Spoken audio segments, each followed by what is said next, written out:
Non ce l'ha fatta il giovane di 16 anni Mattia Cardascia, residente a Montorso, deceduto in mattinata all'ospedale di Vicenza a seguito dell'incidente stradale avvenuto nella serata di Ferragosto ad Arzignano, in cui era passeggero in una delle due moto coinvolte.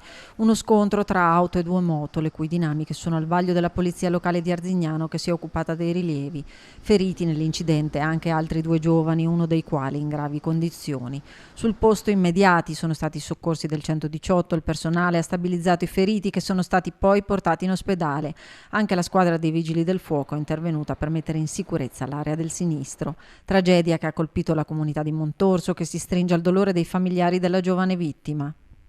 Ieri sera è accaduto un dramma che ha scosso l'intera comunità del paese di Montosso Vicentino, perché perdere la vita a 16 anni è un fatto veramente sconvolgente.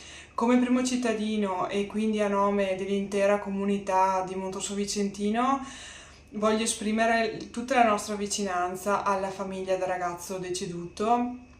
Ci stringiamo nel loro dolore, nel dolore dei familiari e di tutti quanti lo conoscevano.